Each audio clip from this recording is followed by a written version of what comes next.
the RDFNL Netball Show, and my name's Jenny, joined by Tara Murray from the Star Weekly. What a round we had last weekend. A few surprises in there, and it's just building up in anticipation of what's going to be happening this week. It is, and it was really good to actually see every team on the court. Gave us a little bit of an indication where some of those sides, which such as your Diggers Rest and your Romsey, sort of sit in the line of things, because we didn't really know a lot about their lineup. So it was good to see them on the court, and saw a few different results and a few big margins as well. Absolutely, and we'll make note of it due to time constraints. Well, and just the positioning of filming, we won't have any details on the Masson and Rupert's Wood game for Anzac Day, but it'll be all over the social media anyway, which is fantastic. As we turn our attention to what happened last weekend, we had Diggers Rest and Broadford. Diggers Rest hadn't played a game in, it's their first game of the season, and they come out flying. I think of all the results of the weekend, this was the one that surprised me the most. Diggers Rest 70-21 against Broadford. Obviously, brilliant start for Diggers Rest. Obviously, to shoot 70 goals around. Broadford, though, was missing their star goal shooter in Amelia Brock, so that makes a big difference to that Broadford side. That'd make any side that lost their goal shooter would have troubles. Then obviously that did have an impact there. But for the Burrows, it was a really good start. It's the first time this team's played together. They've had 4 new inclusions and lost several players. They lost Tony Lynn, they lost Natasha Chocolate, they've lost Amy Carroll, but they've brought in 4 younger girls, and it's a real young lineup. So you've got Annika Shearer, who comes across from Lancefield, was a key to their defence, so she's come over and part of that Burrows defence. You've got Carly Harrison, who was best on court 2 years ago in the RDFL Grand Final for Riddle. You've got Olivia Thomas, who comes into the mid-court as well, and you've got Kathy Digger, who comes into that goal circle, and she's got 55 goals in her first game. So she's played state netball before. I know she played for Gisborne a couple of years ago, and she's played with Shelby Strong as well, so that's a key for them in that circle. You've got Shelby and Kathy, who have played together, and that gives them a brilliant start that they may not have if they hadn't have played together. Does it raise a few concerns for Broadford that you take Millie Brock out of that lineup and their dynamic sort of changes a bit dramatically, or was it just just a bit of a reality check just to sort of see where they're at? Well, it was interesting. We don't actually know where they're at, because round 1 they played Wallen, a side which we haven't seen play either. So It was always going to be Broadford 2-3 weeks to see where they are. Any side's going to miss a goal shooter of Millie Brock's ability. She did play Australian Netball League last season, so that's a high level. That's the second highest competition in the country.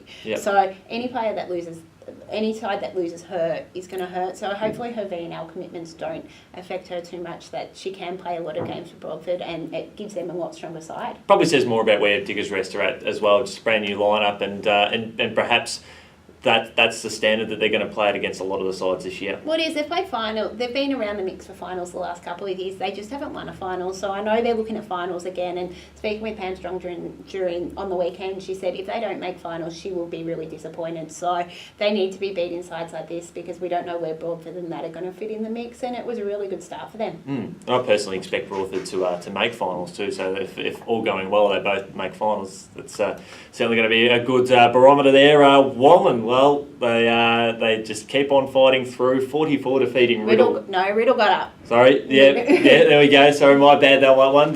So they win by 1 goal 1 week and then lose by a goal the next. It is, and that's the thing with this. It was interesting. I saw Riddle round 1 and was really impressed in their loss to Macedon. And they've got 2 of the best players in the competition. You've got Beck Colwell, you've got Lauren Close.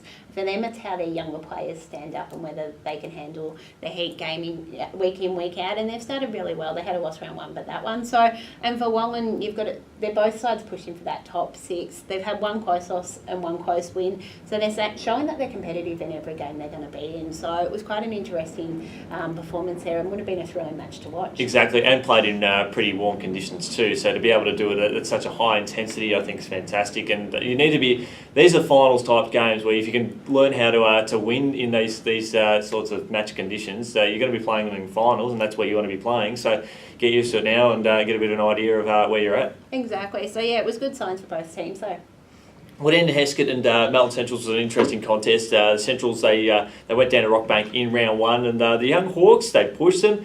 They went to within 13 goals. They could take a lot of positives out of that, the Hawks. It was a better performance from Centrals. They struggled in round 1, especially in the wet and windy weather. So I think they would have liked Saturday a lot better than that. You've got the Hawks continued to fight. They did win the 3rd quarter in the match before Centrals shot away in that final quarter. Probably one big thing so far for Centrals, their first 2 weeks, their best player has been Beck Morabito. Yep. She shared the Ryan medal last year. I think she's won 3 over the time. So she's starring again, and she's leading the way for Centrals. Centrals. Yeah, it's fantastic. Good win for them, just to get their season back on track. You can't keep a good side down for too long, and they'll learn a lot from that. Rupa and Romsey, a very interesting contest, went within 5 goals. It is, obviously. Rupert's Wood got over the line 44-39. Rupert's Wood started slow. Speaking with Di McCormack, she said they tried to push the pace too much in that first half, and that created errors. So once they slowed it down and got back onto their sort of game style, they came away with the win. For the Sharks, they were missing Beck Anstey in the defensive end, so they tried a couple of the younger ones. Lara Keating played a little bit in goal defence, and she doesn't normally play in that position. And you had Matilda Elliott came up. She played in their B-grade grand final last year, I think it was, and she came up and played a little bit in that senior side as well. So for the Sharks, it was a really good performance. For Romsey, it was our first look at what this side looks like. They've obviously lost a few players. They've lost Al McDonald, they've lost Millie Brock, they've lost Sarah Sikowski, I think is how you pronounce her last name. Yep. So you've got them, but you look at their key lineup in the shooting circle. They still had Bronwyn Blair, they had Chelsea Ross, they had Kaylee Armstrong, they had Lauren Angwin, they had Stephanie Symes, so they still had a number of players from that premiership side. So I don't think they're going to be easy beats this year. They've obviously got a new coach as well, but I think they'll still be around the mix. Yeah, definitely a good insight to where they're at in the first game of the season for Romsey. Always a stepping stone there. And the other game we've got Rockbank and Macedon. Macedon were 36 goals too good, 68-32. Your thoughts on that one? No surprise there.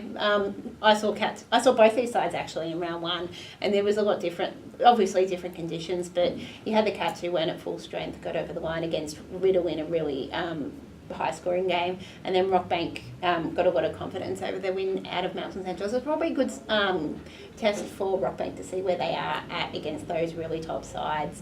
And there is a gap. The Cats still aren't at full strength. Katie Clark still hasn't taken to the court with after breaking her toe in the pre-season, but they are getting better and they've got a lot more depth, so I'm not surprised with that one at all. Turning attention to this weekend's big games, and no doubt we'll start to see the ladder really start to take shape. Diggers Rest and Riddle.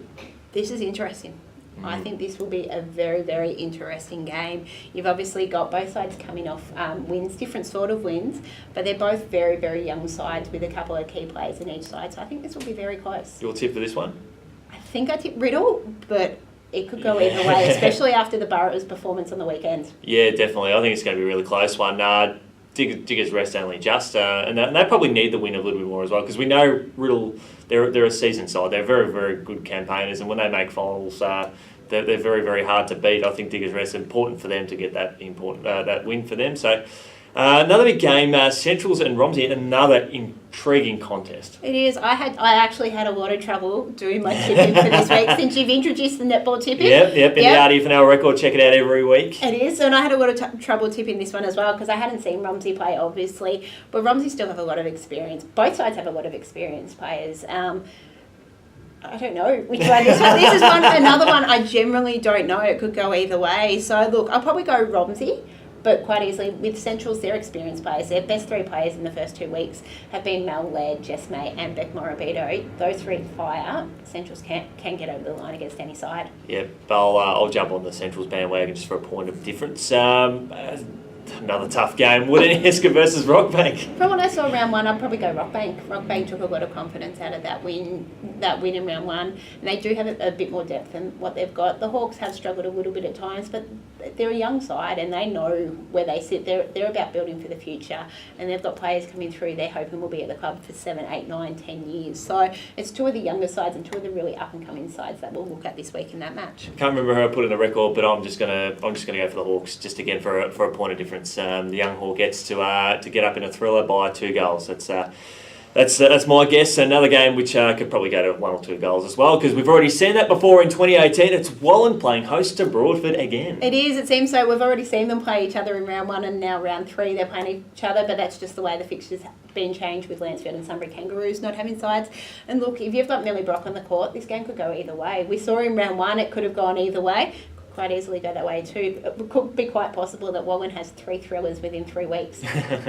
Your tip for this one?